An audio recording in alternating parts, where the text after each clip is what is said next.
কৃষক সমন্বয় হিচাপে পালন কৰিছোঁ।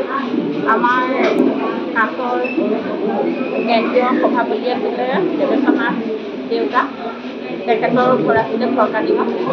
তেখেত এজন ৰাষ্ট্ৰীয় পুৰস্কাৰপ্ৰাপ্ত গোপালক আছিল। লগতে তেখেত এজন সংগ্ৰামী আছিল। সেই গুৰুভাৰ ব্যক্তিজনৰ আজি আছিল জন্মদিন আৰু তেখেতৰ সেই জন্মদিনৰ স্মৃতি হিচাপে আমি আজিৰ দিনটো আমাৰ কৃষক চতুৰ্থ সমন্বয় দিৱস হিচাপে পালন কৰি আমি এই দিৱসটোতে দুজন ব্যক্তিক আমি পুৰস্কাৰ প্ৰদান কৰা হৈছে। আৰু শ্ৰেষ্ঠ কৃষক হিচাপে গোলাঘাটৰ বিশেষকৈ কাঠফুলাৰ খেতিয়ক, মাছৰুমৰ খেতিয়ক তেখেতক অমৰবন থাপা তেখেতক প্ৰদান কৰা হৈছে কৃষক সমন্বয়ক বঁটা। আৰু লগতে আমি নেওগ চাউলটো আমাৰ যিহেতু কৃষি ক্ষেত্ৰখনত আমাৰ কৃষি বিজ্ঞানীসকলে দিহা পৰামৰ্শ আগবঢ়াই নিছে আৰু আমাৰ কৃষকসকলৰ মাজত সমন্বয় গঢ়ি তুলিছে। সেইকাৰণে তেখেত নেওগ ছাৰকো আমি এই অনুষ্ঠানতে কৃষক সমন্বয়ক বঁটা আজি আমাৰ নামনিহাটৰ তিনিচুকত কাছ মাছৰ অসম কৃষক সমন্বয় বঁটা প্ৰদান কৰা এটা অনুষ্ঠান আছিলে। স্বৰ্গীয় দেৱেশনাথ ডাঙৰীয়া প্ৰশাসনৰ এজন লোকসকলক তেখেত সভাপতি আছিলে কাছ মাছৰ। তেখেতৰ জন্মদিৱস উপলক্ষে চতুৰ্থ অসম কৃষক সমন্বয় বঁটা প্ৰদান কৰিছে। 2022 চনৰ পৰা দি আছে চতুৰ্থ। আৰু প্ৰত্যেক বছৰেই এজন অগ্ৰণী কৃষকক আমি বঁটা প্ৰদান কৰা হয়। এইবাৰ আমি প্ৰদান কৰিছোঁ প্ৰণৱ চাংমাই ডাঙৰীয়াক। তেখেতে কলকাতা অঞ্চলত আৰু সদৌ অসম কাঠফুলাৰ শ্ৰেষ্ঠ কাঠফুলা উৎপাদক হিচাপে তেখেতে পুৰস্কৃত হৈছিলে। আৰু তেখেতে কাঠফুলাৰ যিটো খেতি সেইটো সেই অঞ্চলত বৃহত্তৰভাৱে আগুৱাই লৈ গৈছে। আৰু সেইকাৰণেই কাছ মাছৰ ফালৰ পৰা তেখেতক এই বঁটা প্ৰদান কৰা হৈছে। মই এই বঁটা প্ৰদান কৰি মই নিজকে ধন্য মানিছোঁ। আৰু কাছ মাছ হৈছে অসমৰ ইমূকৰ সিমূৰলৈ থকা এটা সংগঠন। আৰু কাছ মাছৰ কৃষকসকলৰ ঘনিষ্ঠভাৱে কাম কৰি আছে। মই ভাবোঁ যে তেখেতসকলে এই কৰিব।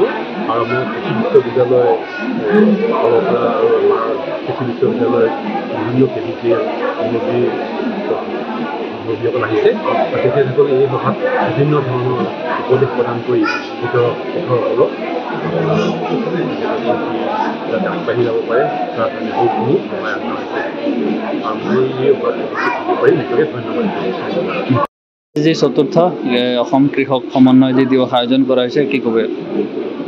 আজি কাছ মাছৰ উদ্যোগত চতুৰ্থ অসম কৃষক সমন্বয় দিৱসৰ আয়োজন কৰা হৈছে। তাত আমি অসম কৃষি বিশ্ববিদ্যালয়ৰ পৰা আজি যোগদান কৰিলোঁ। এই বিজ্ঞান কেন্দ্ৰৰ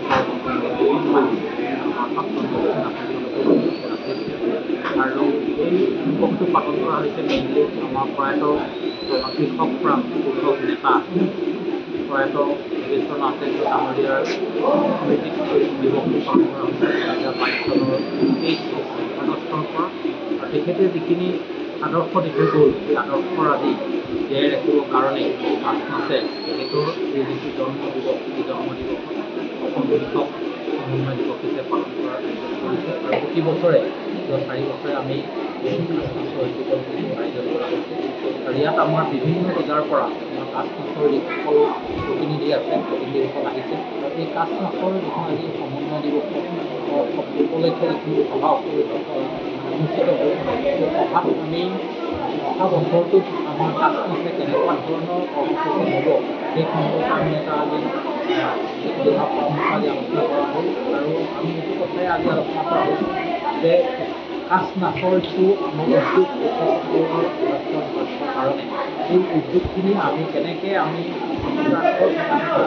সাফল্যমণ্ডিত কৰি তুলিব পাৰোঁ, তাৰ কাৰণে আমি অসম কৃষি বিশ্ববিদ্যালয়ৰ সকলক আমি সহায় কৰিবলৈ মানে তাৰ কাৰণে আমি গোটেই বছৰটোৰ কাৰণে কৰ্মসূচী আমি তৈয়াৰ কৰিবৰ কাৰণে অনুৰোধ কৰিছোঁ আৰু সেই কৰ্মসূচীৰ মতে আমি প্ৰতিখন জিলাতে আমাৰ যিটো একমাত্ৰ সদস্য আছে সেই সদস্যক সেই কৰ্মসূচীত আমি সহায় কৰিবলৈ আমি আগবাঢ়ি যাম আৰু এটা কথা ঠিক আমি খেতিৰ ওপৰত সদায় দিব লাগিব যে যুৱচাম লাহে লাহে খেতিৰ পৰা আঁতৰি গৈছে গতিকে যুৱচাম কেনেকৈ খেতিত আমি মনোনিৱেশ কৰাব পাৰোঁ তাক আকৰ্ষিত কৰিব পাৰোঁ তাৰ কাৰণে আমি কৃষি বিশ্ববিদ্যালয়ৰ ফালৰ পৰা বিভিন্ন আঁচনি লৈছোঁ খেতিত যে ধন আছে সেই ধন থকা কথাটো আমি তেওঁলোকক বুজাই দিব পাৰিব লাগিব কাৰণ এটা বস্তু সদায় আমি মনত ৰাখিব লাগিব যে আমি খাদ্যৰ যোগান খাদ্যৰ যিটো আমাৰ আদান প্ৰদান খাদ্যৰ যিটো উৎপাদন এইখিনি সদায় কণ্টিনিউৱাছ চলি থাকিব গতিকে আমাৰ ভৱিষ্যতৰ মানি বেংক হৈছে ফিউচাৰ মানি বেংক হৈছে এগ্ৰিকালচাৰ গতিকে এগ্ৰিকালচাৰৰ প্ৰতি আমি সকলো